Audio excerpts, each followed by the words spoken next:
Examinons-nous aujourd'hui. Dans nos églises, comment nous nous comportons? Nous les prédicateurs, nous les pasteurs, tous se comporter. Nous nous comportons comment? Nous croyons en Branham comme un messager. Les gens ne comprennent pas les Écritures. Oh, moi je crois Dieu a la chair humaine. Mais il est où?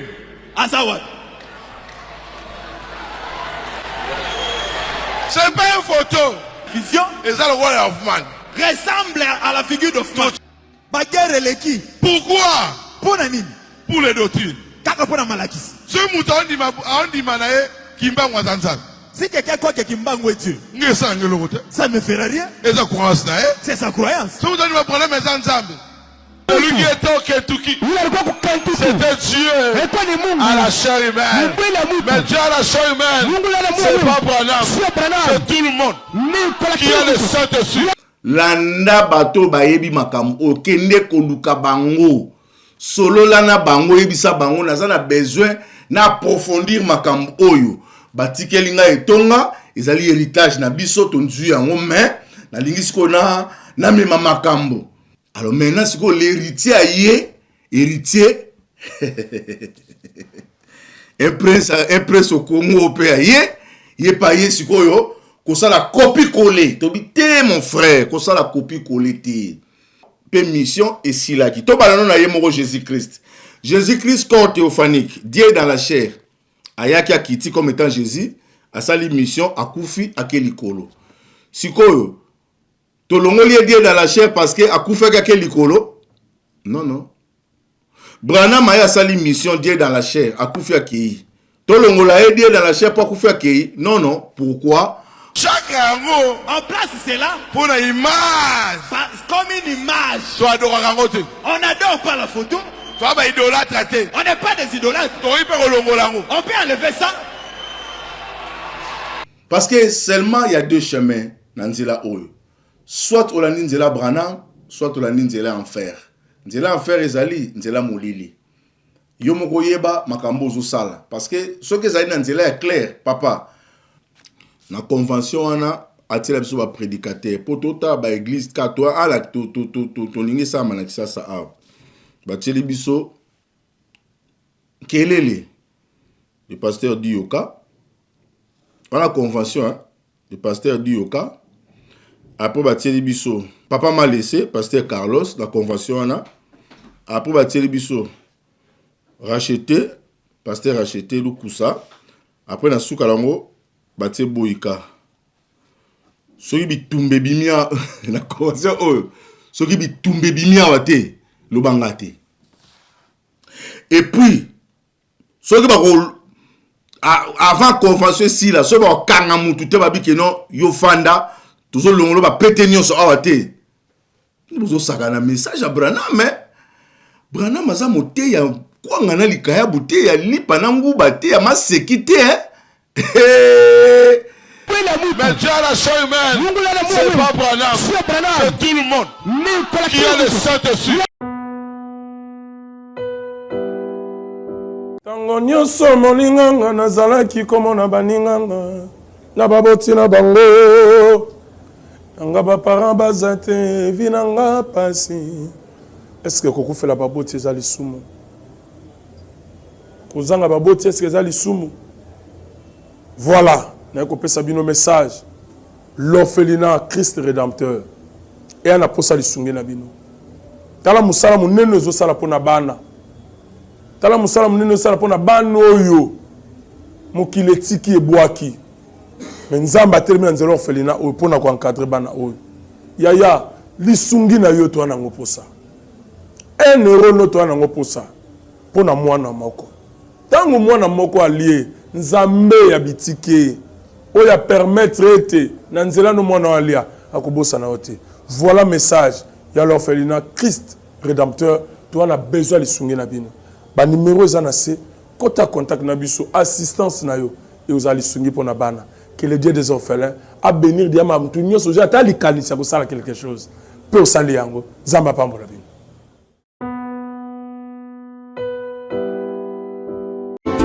Il y a la résurrection dans la patrie. Ah, Véloba, Véloba.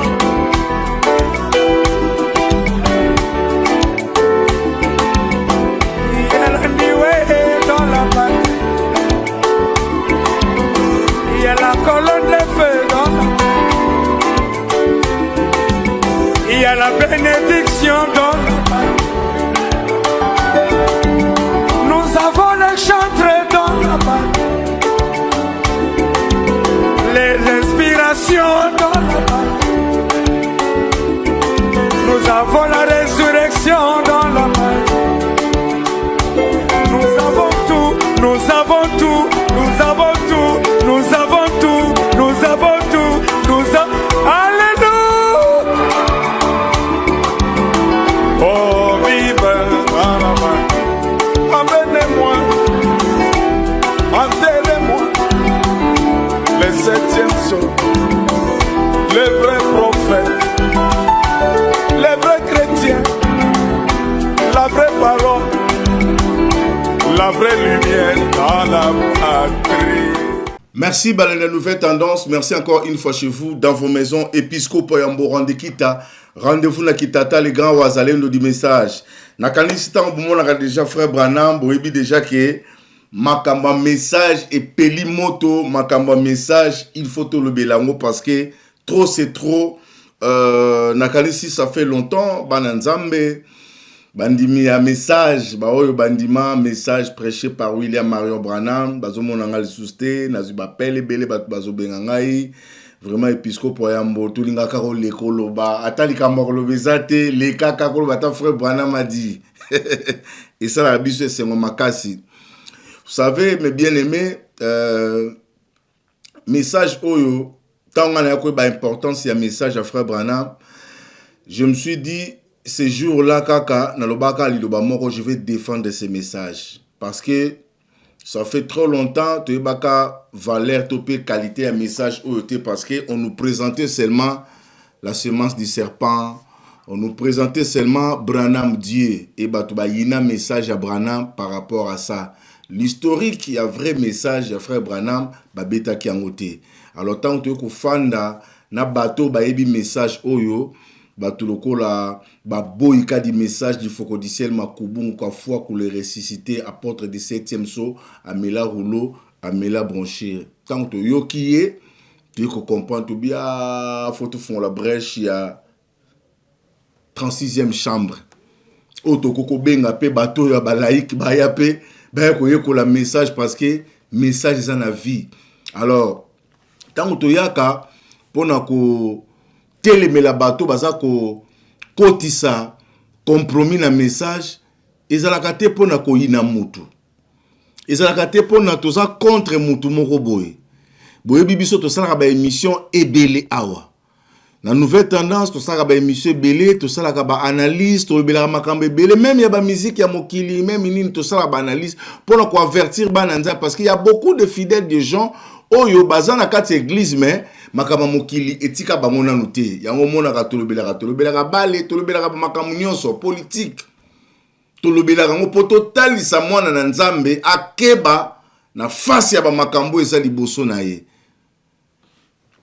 Mais il est là, comment la réputation moko boye que non, na otola nande komo to sonner le téléphone pour lui, moi je suis là seulement pour combattre famille Barouti. Abisinga clairement bio. Mais na sala ba émission awa. Na lobela ba pasteur nyonso ba yaka ko bebisa message. Na yaka awa bobino boza témoin nanga bo mona ka ndenge na yaka na lobela bato denile ça ka piringa. Mais ce n'est pas awa. Ce n'est pas tengamina. Ce n'est pas nzela. Ce n'est pas futa piringa. Ce n'est pas nzela. Mukuna nzela. Natala kate ke o tosola kanaye tosola kanaye bete. Ce n'est pas la vérité na yaka nazalaka vraiment na choite parce que la vérité reste la vérité.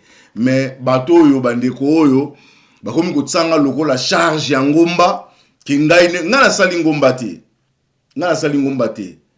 Ngomba e bandi ko bebisa mate ya banda le vivant ya yemoko le pasteur Barouti.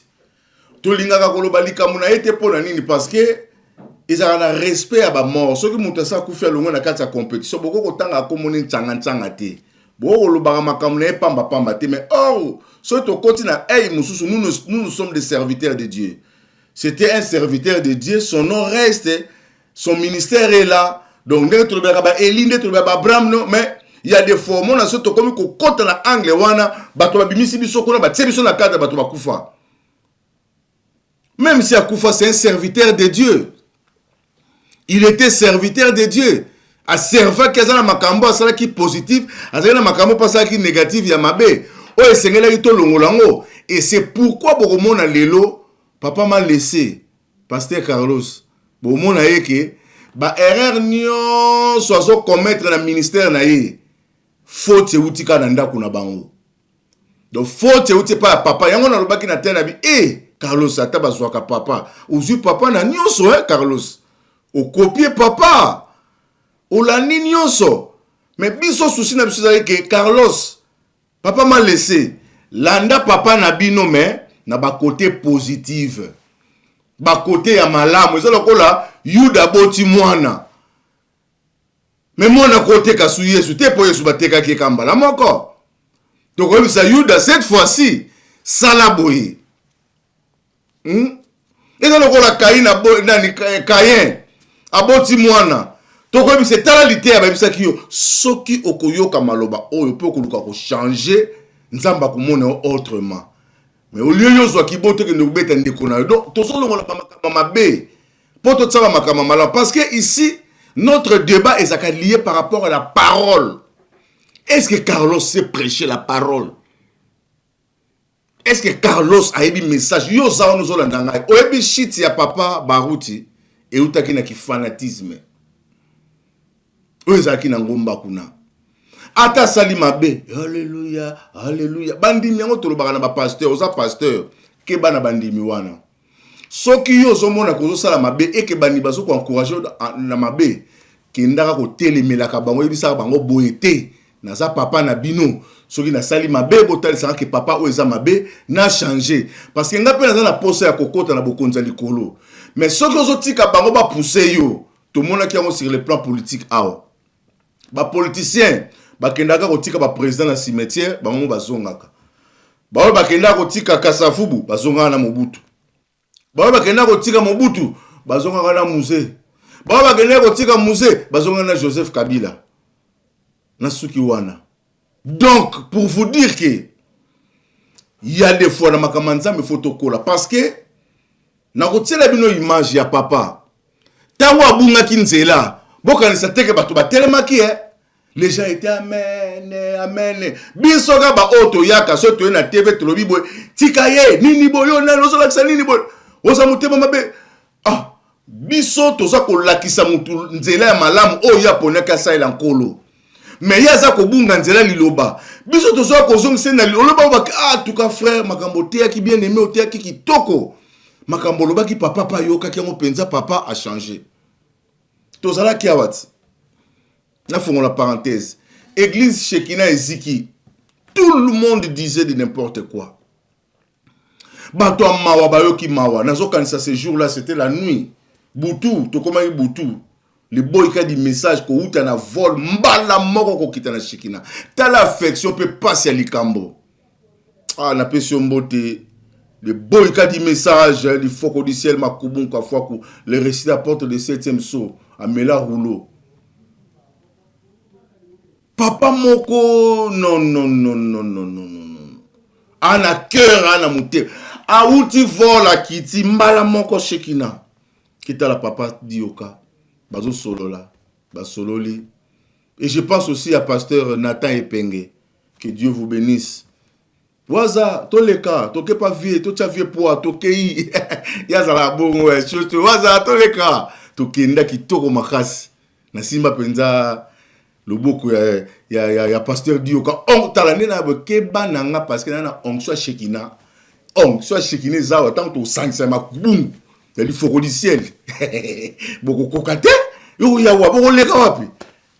Makubu wakoya katozo beta ba pati, sias ma bende akoya kate. O kokate okoka te osala bajete mutu afana ba mama na maître bakelele boyo oye pe na makambo na yo ça passe. Alors biso souci na biso ezalaki ke notre bien-aimé, notre frère azala na droit chemin, parce que message otoza nango eza message bato bele ba comprendre te.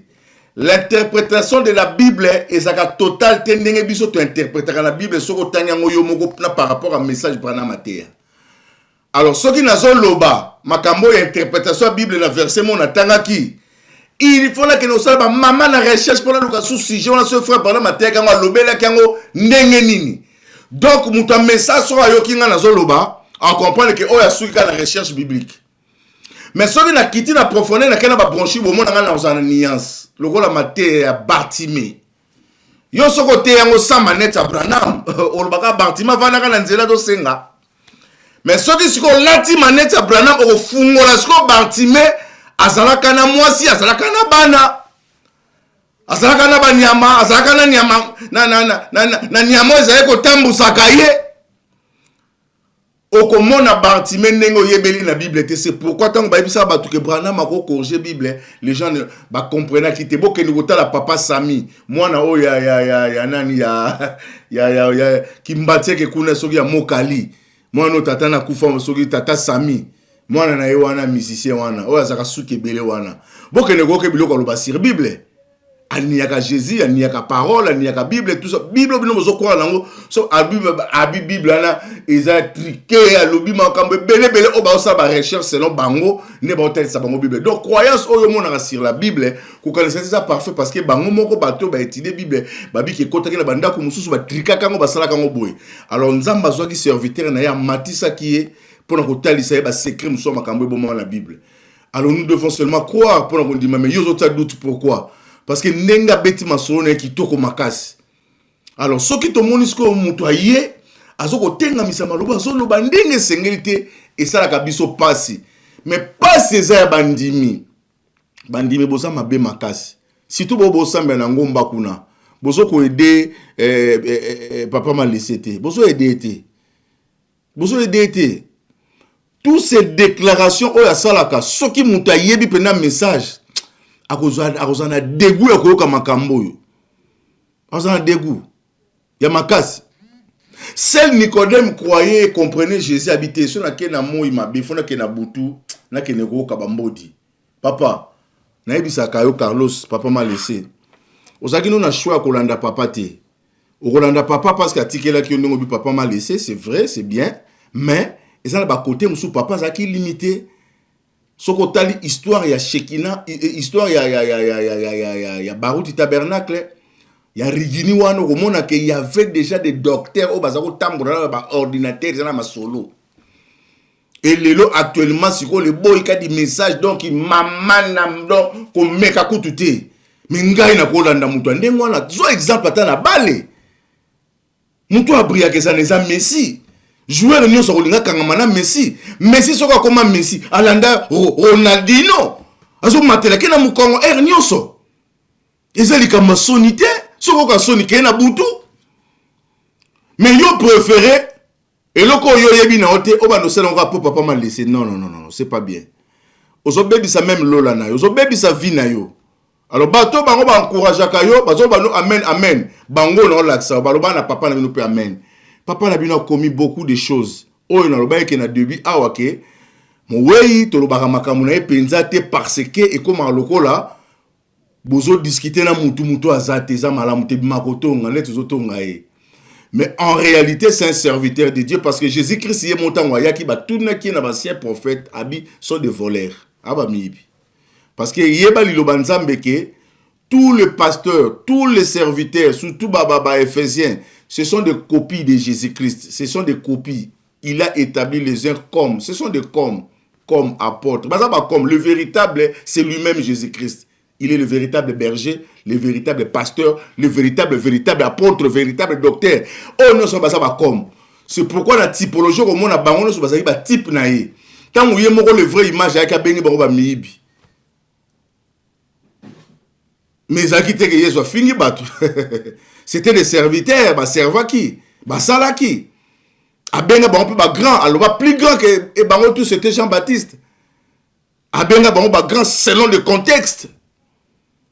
Parce que si tu es fan de la ndéonanga tolo ba mangambali lo banzambe oh tolo ba sur le plan de la sur le plan ya parole tolo ba parole keba ba te bele to longola bango ba pété ya kayo na yaka longa longola pété 27 wana 27 yo na wa porte longola ba pété porte za porte te apporte ko ba ko déchiffrer makambo te na message to yebi bien que na message évêque général a arrêté le message mais un jour je vis le pasteur Baroutika Songo c'est autoproclamé évêque na évêque ezali épiscope ndenga la benga maka épiscope ayambo donc nazali pasteur de pasteur donc na charge dans la bimisi ba pasteur nga mukonzi na bango mais on a message webi ke mukonzi a mutu azalaka te moto nyonso azali mokonzi ya etonga na ye mais atelema loba tanga ba bongo ba bangwana soki za satana abota batule ko infiltrer mon église ba ramasser mo bona ebité soki zani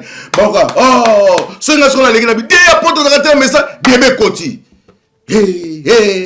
toti kabiloko oyo toko sungana te c'est pas bien toti kabiloko oyo alors boko mona à part vidéo wana oya assez autoproclamaki bon mona sous vidéo moko azolo ba makamba lola que non ya kokota lola Billy Paul ayebisaki bandeko na ngai soki totali image je crois ndeko na nga moko azamuta ba hérésie mais du moins na partie ya message oyo alobaki mo makamba malamu ya kotanga lettre à Billy Paul so totangi yango donc tant la comme mona bilo nyuso Carlos ça na problème nde ya source na esika bimeli makambo bela kutiango kuna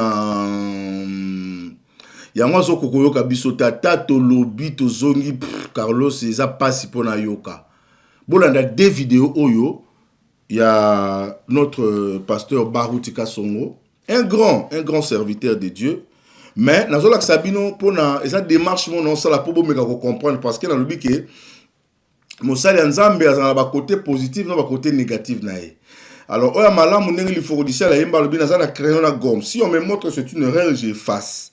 C'est ça l'homme de Dieu. Pasteur Barouta Banero Salango. Ça, c'est un point où on a vraiment nanzako ndimae. Bomona ki eloko asuka. Ça là qui a bien corrigé frère Branham. Tant ba précieux yé, ba jogo ba koti ba non, on ne corrige pas. Celui qui ose corrigera les prophètes. Celui qui ose, t'es monté en autorité, celui qui osera, les boys qui ont du message, pasteur, il faut que tu dises, il y a une conjugaison, au latin, on a une sorte de même la bande, mon fils, mouraille, verbe, pardon, il faut que tu dises. Alors, tout ça, ma vidéo, total, andenge, papa, lobaki, namabou, mais l'église derrière pour soutenir. Pour te belé bazo soutenir ma béton là ça veut dire tala lilobo eza mabe ba boya tala lilobo eza mabe bazo boya alors bolanda après to zoni comme je suis ici ezali ya koyiba te tel que je suis ici je n'ai ravi rien de quelqu'un au Congo ici au Congo je suis évêque général c'est moi l'évêque général. Billy Paul m'appelle. Billy Paul, ma Bible est là. Bible n'a pas de chance. Oh, c'est pas vrai. Oh, exact, solo de. Ma main est sur la Bible. Lobo, quand il y a la Bible. Il me dit, alors, tu te rassé. Ozalaki komi tungisa. Pour savoir, quand tu vas mourir, si tu iras au ciel. Pona koeba soki tango gokufa ogokota lola. L'Éternel. Yahweh. L'ange éternel. Moi, j'ai Nankolo qui travaillait avec mon père. Était descendu à Kitaki. Et il m'a dit, dis-lui, vas-y, mets 2 mains sur la Bible. Il sera au ciel avec vous.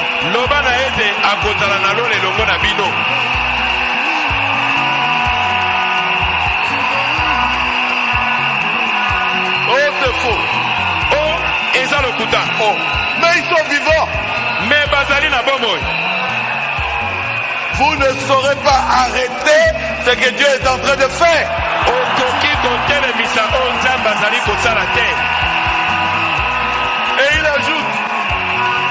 abakisi lisusu. Le don likapo qui était dans le frère Branham, le don de guérison, Regardez maintenant la se trouve en réponse toi. de Joseph Branham et de George Ferguson. Nous allons lire maintenant ce que Billy Paul a dit. Une lettre ouverte aux croyants du message de l'Afrique centrale des frères Billy Paul Branham, frère George Ferguson et frère Joseph Branham, le 21 janvier 2020. Cependant, les déclarations qui ont été faites par frère Baruth ne sont pas seulement trompeuses, mais elles sont une invention pire et simple et nous croyons qu'il faut les aborder. Billy Paul dit ceci. Les courriers que j'ai reçus au cours des 2 derniers jours me troublent et chacun des mots est un mensonge. Je n'ai jamais dit de telles choses et je ne crois pas de telles choses. Et je me lève et je fais savoir officiellement que ces déclarations qui ont été faites sont absolument et complètement fausses. Je n'ai vu l'ange du Seigneur qu'une seule fois et cela a été une plus grande expérience que j'ai jamais eue dans ma vie. Je n'ai jamais parlé à l'ange du Seigneur car même quand je l'ai vu alors que j'étais un jeune garçon, j'avais trop peur même de parler. L'ange du Seigneur ne m'a pas non plus parlé. Il a simplement gardé les yeux fixés sur mon père. Pendant cette expérience, il y a tant d'années, j'aime frère Baruth et je respecte mon frère et son appel au ministère comme je respecte tous les serviteurs de Dieu. Cependant, les déclarations qu'il fait ne sont pas vraies. Je n'ai jamais fait de telles déclarations à frère Baruth et l'ange du Seigneur ne m'a jamais rien dit au sujet de frère Baruth et de son ministère. Je ne crois pas ces choses et je ne les dirai jamais. Je ne peux pas imaginer comment quelqu'un peut dire de telles choses ou comment quelqu'un peut même se méprendre et penser que je dirais de telles choses. Me prendre et penser que je dirais de telles choses. J'ai été bouleversé quand je lis ces déclarations. Elles sont un mensonge de Satan, rien de moins. Et je prie que frère Baruth corrigera ces déclarations devant les gens. La signature est ici de Billy Paul. Arrêtez de mentir les gens. Vous n'avez pas le don de guérison. L'ange du Seigneur ne vous a pas aussi parlé. Si le pasteur ment comme ça, comment seront ses fidèles? Merci beaucoup. Nakanisi, ça c'est le pasteur Baruth Kasongo. Boyoki biloko azoloba, yom tozola nangai, komelanga na se message. Est-ce que biloko ya tei, ezana message? Est-ce que isala mabongo na message au mona mingi barobake? Ezalaka te, pe ezalaka bongo te, makambo nyonso ezaluvunu, ezamakambo lokuta. Voyez? Alors maintenant, c'est que l'héritier héritier, un prince au Congo au pays, il est payé sur quoi? Qu'on ça la copie collée. Tobi te mon frère, qu'on ça la copie collée te. Landa bato bayebi makambo, kende koluka bango. Solo lana bango ebisa bango, na besoin na approfondir makambo oyo. Batikelinga etonga, ezali héritage na biso tonzu yango mais na lingisiko na mema makambo. Parce que seulement il y a 2 chemins na nzela oyo. Soit olandi nzela Branham, soit olandi nzela enfer. Nzela enfer ezali nzela molili. Yo moko yeba makambo zo sala parce que ce que ezali na nzela est clair, papa. Élève nyonso akenda ki pa ya ba maître faut ba yeba ba mekaye ba Paul ba meka bango ba yoki ba te petanga za la makambo te azo sola bien.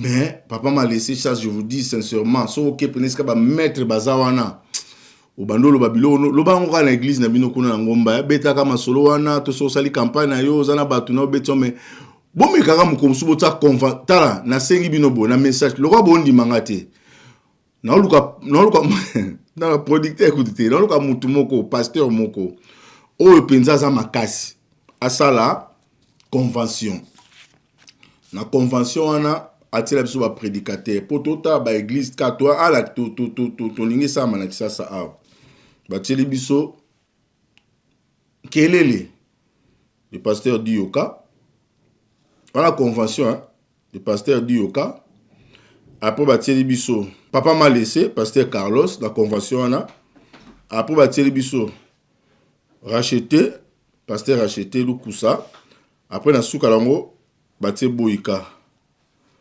soki bitumbe bimia na convention oyo soki bitumbe bimia wate lobanga te et puis soki bako avant convention si la soki bako kanga mutu te babi ke non yo fanda tozo longolo ba pété nyonso awa te bozo saka na message à Branham mais Branham aza mote ya kwanga na likaya bute ya lipa na nguba te ya masekite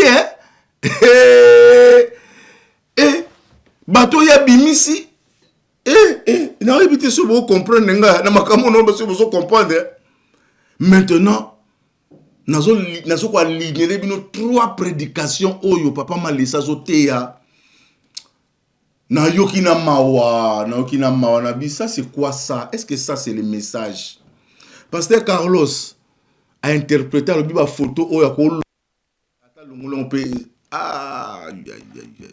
Likamoto sali ba débat nango mais na moni net eza loin ya kosila parce que abandaki démarche de bandakala. Tango tolobaka Branham Dieu dans la chair.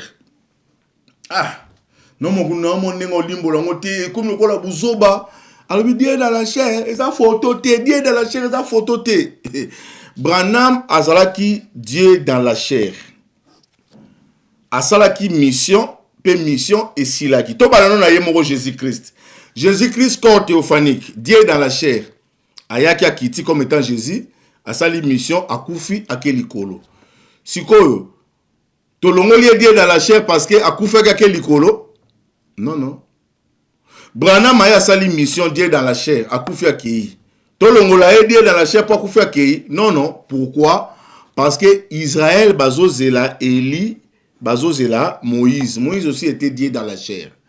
Donc, le loyo moté ko bima, ko minimiser Eva Moïse, oyebi lilo banzambe te, oyebi Bible te, parce que il y a deux témoins. La loi et les prophètes. Batouana mi balé, bangone batou baso kambe église, oh la loi et les prophètes. Dans l'onction du Saint-Esprit, il y a la loi et les prophètes, les deux derniers. Na yebite soki, bosa makamuna nko, parce que quand tu nous montres la photo, mais tout ça la carte à dispensation wana, tu nous montres la photo de Moïse pour nous scandaliser bino de bolinga ba scandaliser bino. Même mission au Josué ça qui c'était la mission de Moïse. Nzamba ascenda qui a 2 tranches. Première tranche Moïse a faire sortir, deuxième tranche et ça qui Josué a faire entrer. C'est pourquoi tant que Moïse a dit que ça veut dire tikala awa vanda awa aux ana transfiguration au côté en mais au côté en nzoto au côté en corps théophanique. Babé encore glorieux surtout longo longo la divinité le bolingo to ben encore glorieux Jésus qui na au côté la bamir. Babi c'est que Moïse au côté na corps oh te faut côté na corps glorieux parce que tant va tellement lelia binzambe mabele on a côté bon le nzambe au côté té. Mais est-ce que kota ite lilo banzambe ko ka ngotelo kwa mupagano ko ka ngotelo kwa mutaza na Saint Esprit yo ka ngolo kwa mutala molimo sant parce que Moïse baboya ka kota ma kota ki kana yango na ta kota ki Jésus bimisaki na transfiguration batele maki bazo ko s'entretenir ba sola to la sopa image ya Jésus ba sola Branham si ba koma Bible bakanga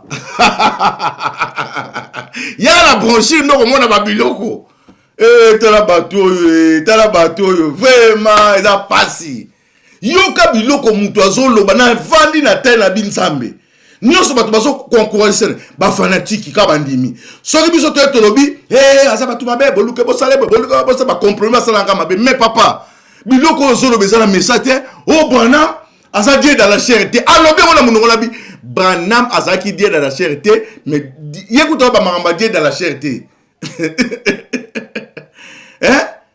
ne koloba mo po yebi no tezo ba peut dire la chair te oloba makamu susu oh biso to be Dieu dans la chair yango mo li fokodise la soit qui verre moko munene azuna verre moko kotisi na kati dan soko mutango bali ko minimiser yo moni Israël ba minimiser Moïse kende Israël ba tout so parce que tout ça la dispensation à Branham na le l'équité le messager est mort nzamba ebi pourquoi tiki akufa aibi makamuni c'est quoi ça mais tant autres alter Branham elekina nous te yango mutebe mabiso tina fin to na messager muso ko yate to aka bongo tina suka so mutane ozo considérer photo nozo ba asa ebembe c'est photo oh tant babi Dieu dans la chair so comprendre en ba lo baté ndeko na ngai oza nanko to se loko so ngane na lobi batu na oleba bayoka mbodi on azo beta liloba te bango ba bakakete ya ça mabe to le kai to sale mabe tout ça non c'est pas ça bolingo nzambe c'est pas ça to landa 3 vidéos yo moko za muta message landa biloko ndeko azo loba pona Branham moi j'ai déjà compris que batu oyo ba se liguer ba se décider clairement et loko zo boy sa bango kolongola ba photo na rigini kuneza Sony parce que a déclaré bito ko longolango mais moi je te dis longolango Carlos papa m'a laissé longola ba photo na biso mafungu remets le livre du prophète remets nos livres repesa biso biloko na biso pesa ba photo na biso c'est pourquoi place on appelle bidozer na sepelaka na ye akene pa ka bundu wale sa zongi si ba brancher na ba photo akesa la vie na ye vie bungi mutasila mwana abanda adeko yokana abanda ko teka mwana ba tozo mona ba sepela tala mo geno même ba dénomination ba za ko linguer par rapport ya message tanga komi kuna abungi mungu na nzungu bilei nye fio yo sakana Branham yo otika Branham asili mais biso tozo kene de gloire en gloire. On peut s'en vidéo, papa. Examinons-nous aujourd'hui. Dans nos églises. Comment nous nous comportons? Nous les prédicateurs. Nous les pasteurs. Tous se comporter. Nous nous comportons comment? Trop de rancune. Rancune et l'équipe. Trop de guerre. Guerre et l'équipe. Pourquoi? Pour les doctrines. Si quelqu'un croit que Kimbangu est Dieu, ça ne ferait rien. C'est sa croyance. Si quelqu'un dit que Branham est Dieu, c'est sa croyance. Je le verrai. On va parler. Mais moi je crois Jésus est Dieu. Pourquoi ça te fait mal?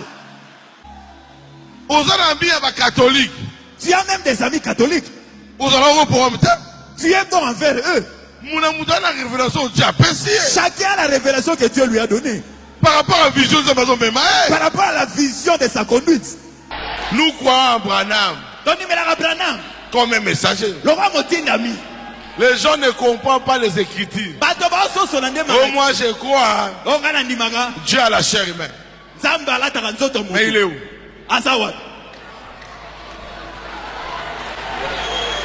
C'est pas une photo.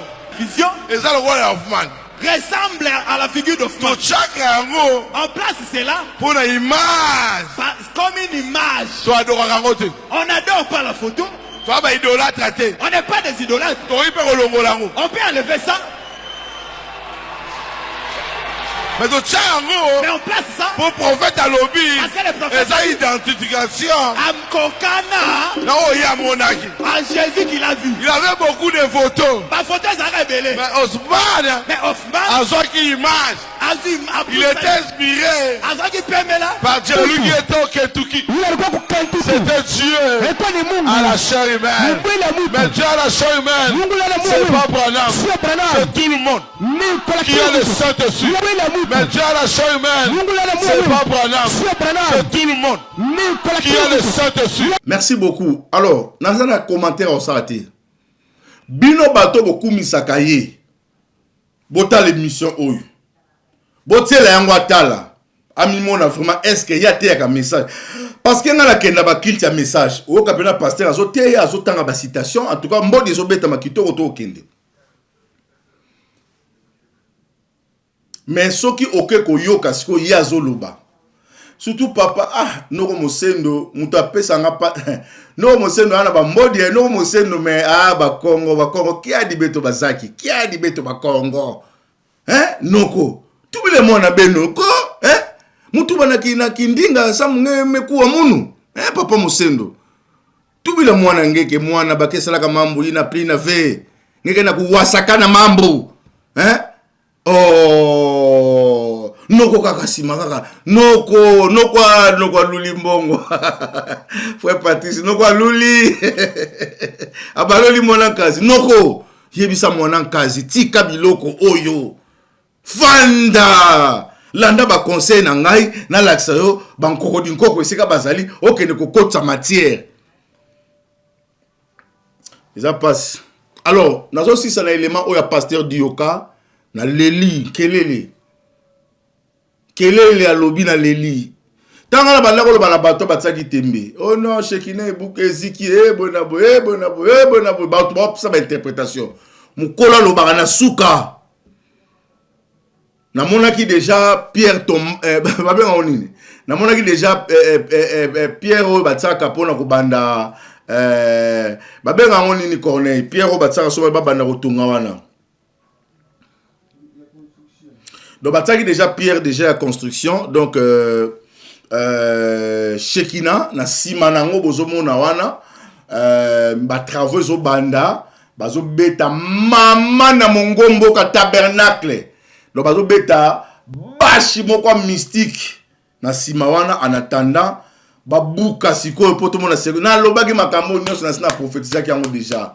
Bo mona sikoyo gloire ya second temple. Ngana lobaki yango déjà botala ba émission ngana lobaki déjà gloire à second temple bokomona ngo koleka gloire ya temple ya liboso yango wana balancer e kobukana na sima kuna mama na tante ya kosakana te obozomona wana tante ya kosakana te donc tante wana yango ndisiko bazofana nanu wana pona ko prier parce que kala mingi te ba mbula ba intempérie ba nini ekozala ba prier na kuna après bokomona Shekina siko ya ko répondre wana Shekina mais pasteur Dioka lobaki te et après siko mukolo lobi et salingana mawa ba ba koloba bango ba mona bien yoki oui andimi yemo ayebi makamba saki te boko sele makambo ayebi lokote siko motema ne yangwane lobi siko bino bato nyonso bozo tinina ba na ba silabisa mi te kongola za motema mabe kongola za mabe makasi kongola za mabe makasi. Bolanda papa Dioka yemo kwa suki sa émission oyo vraiment eza pasi et voilà maintenant tanga na yaka awa na yaka koloba makambo bino bokonda na kaka siko ye wana siko alobi yemo kwa alobi yango wana boyoka yemo ko makamni alobi tokutani prochainement épiscope Yambo va aller nous dire message. Il y a quelqu'un qui m'a écrit un gros livre comme ça.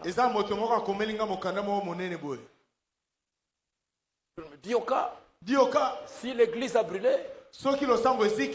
c'est parce que il ne croit pas dans la polygamie. Moi j'ai prêché ça, lui ne veut pas croire. Un gros livre.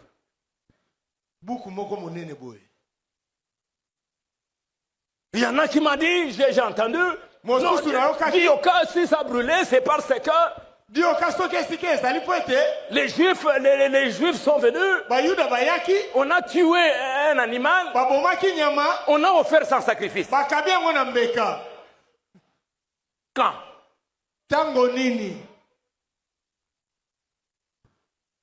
Des mensonges. Et moi je vais croire ça.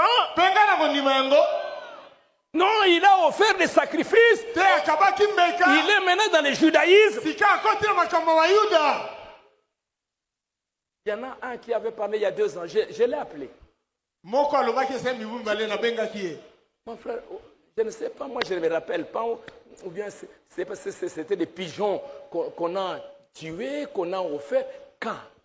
J'ai même demandé aux frères ici, les autres, oui. J'ai dit, est-ce qu'il y a un moment où on a jeté les pigeons, on a...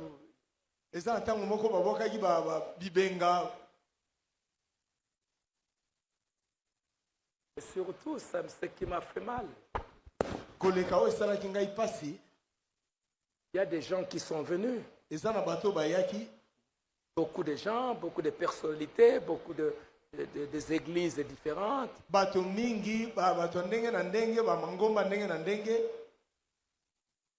Et entendre, ces païens-là sont venus là-bas.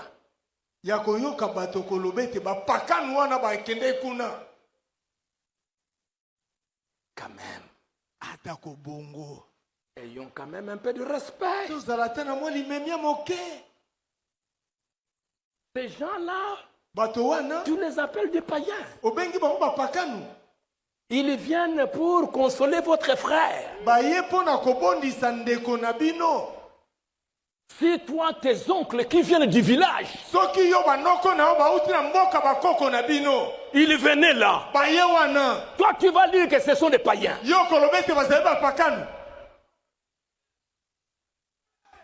Des attitudes comme ça.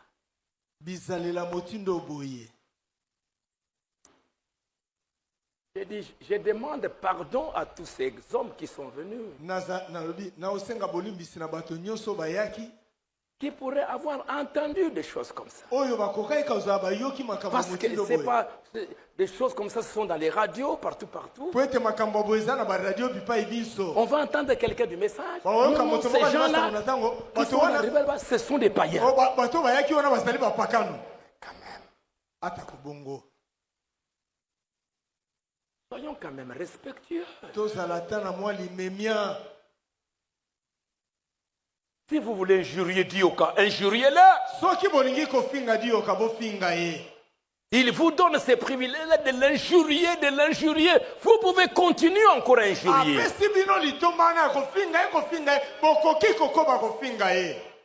Ça fait 50 ans qu'on m'injurie.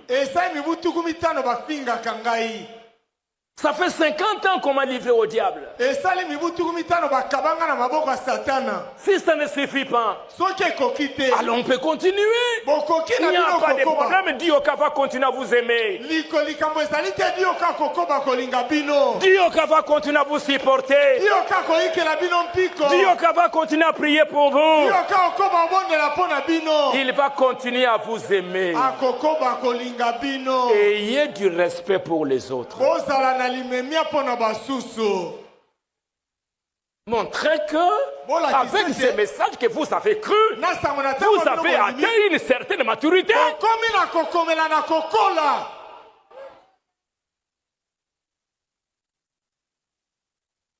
Tout ça, on écoute. Alors c'est pour cela, à vous, Église Shekinah Tabernacle, saisissons l'occasion de ce qui est arrivé.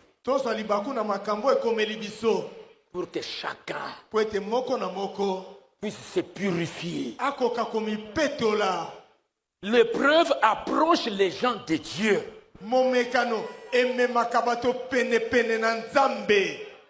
Que je me rapproche encore un peu de Dieu. Que je puisse l'aimer encore plus. Que je marche maintenant un peu plus près de Dieu. Que Dieu puisse voir l'église avant l'épreuve. Et l'église après l'épreuve. C'est une double portion. La bénédiction, ce n'est pas reconstruire le temple. Ce n'est pas ça la bénédiction. La bénédiction, ce sont les croyants qui sont passés par l'épreuve, qui se sont rapprochés de Dieu.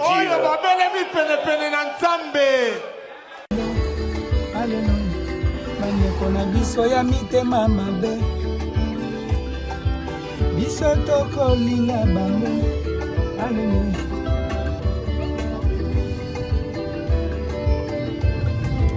Nguya ya kolinga banguna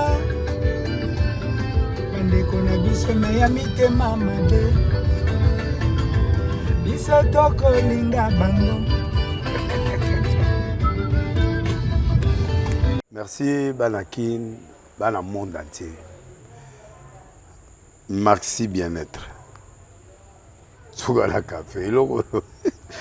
eloko na meli eloko mais eloko eza mabe ya bien mpona bapane technique mais kosalela yango na ndenge ya mabe te salela yango mpona mama basélibataire tolingi bino awa te so maka boma mokolo obala pota motu oyo baoproduire yango su te merci bien-être yango oyo luka yango benga ndeko na nga Alain Dele ye motu ayebi esika akofournir yo autant que tu veux $35 eza ebele na kati soki omelika moko deja oyoka bien bemoroïde banini tout ça bilialia bivandavanda mosala banini erepare yo système ya break erepare yo mpe fonctionnement ya break de break donc epesi so fonctionnement ya bien tokomi bacongolais tozoganye bamatch ozwa badéfaite bapane technique en plein match c'est pas bon zongela eloko oyo nga na serviteur de Dieu surtout bapaster bolingi komela bimelamela boya awa bobenga mpenza Alain Dele na numéro na ye mpo bobenga mpo bozwa eloko c'est important traitement poison antipoison yango oyo me bao mosusu omeli yango avant okende obima omelamela yango ça 2 jours ata batieli eloko mwa cuire moko c'est bon oyo mpe antipoison donc soko ata eza na kati elongola yango Alain Dele mikolo somme nayebi te mindele yango bapesi biloko baudia po biloko yango mende eza ya solo mikolo oyo batiaka poison ato ya famille te atoza problème na motu te jalousie kaka donc baproduit yango wana ya antipoison oyo mpe antipoison donc benga Alain Dele à partir na ye ayebi ndeni oya ozwa yango nzambe na nga pambola bino mibatela mboka ekomi bien te bato bakomi na jalousie oyo tozokomprendre desu te bana mike bazokufa mikolo bazokufa baotia na bana bebe bapoison donc toujours zala na ntina yo ndenge nga na ndako c'est bon que Dieu vous bénisse.